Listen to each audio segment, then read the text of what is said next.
Hello and welcome to the English Listen Lab. Today, we uncover the chilling story of Daniel Brooks, a regular guy with a regular job, until he received a letter that changed everything. The message? Short, simple, terrifying. I know who you are. Run before it's too late. At first, Daniel laughed it off. A prank? A mistake? But then, one by one, his friends started disappearing. And soon, Daniel realized he was next. Let's dive into the anonymous warning. Chapter 1. A letter with no return address. Daniel was having a normal Tuesday. Coffee, emails, and a desperate attempt to look busy at work.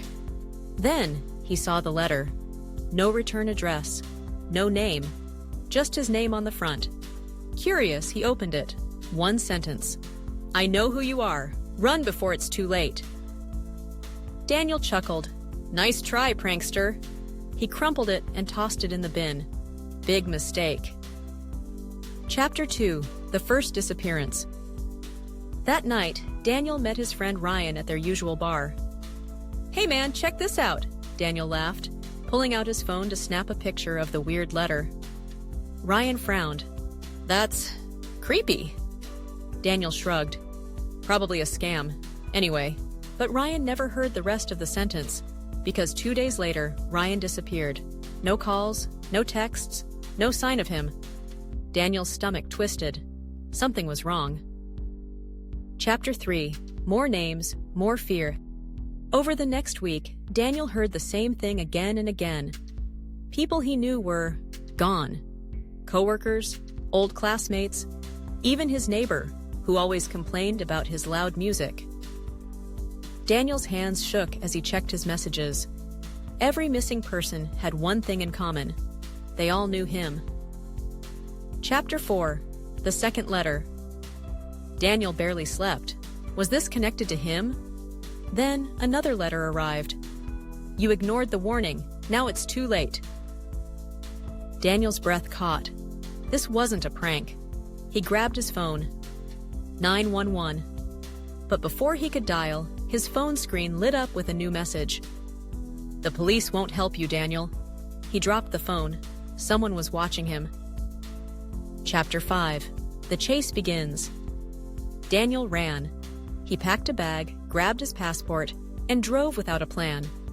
Somewhere. Anywhere. His only goal? Stay alive. But as he sped down the highway, headlights appeared in his rearview mirror. One car, then two, then three. And deep inside, Daniel knew he wasn't running fast enough. Chapter 6. The Trap. Daniel's car sped down the empty highway, his heart pounding. The three cars behind him were getting closer. Then, headlights appeared in front of him. A roadblock. This wasn't a random chase. It was a trap.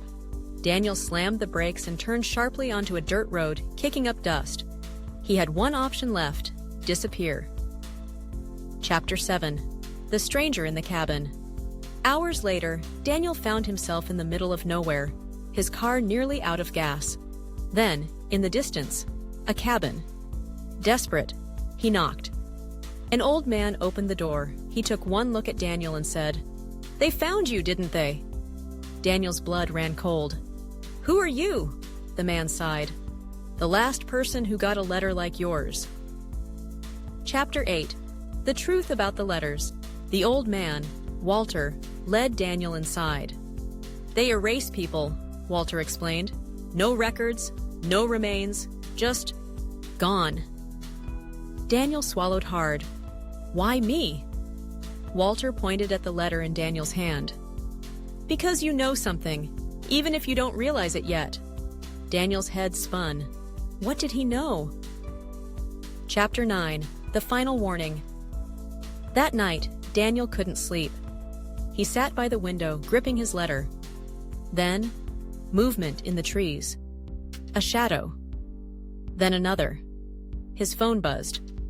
Unknown number. Daniel hesitated, then answered. A voice whispered, "Last chance to run, Daniel." Then the call cut off. Footsteps approached the cabin. Chapter 10. The Vanishing Act. By the time the sun rose, the cabin was empty. No signs of a struggle. No footprints. Nothing. Days later, the police searched for Daniel Brooks. He was never found. His apartment? Cleared out. His friends? Still missing. The only thing left was a letter. "I know who you are. Run before it's too late." The end, or just the beginning? Who was behind the letters? What did Daniel know?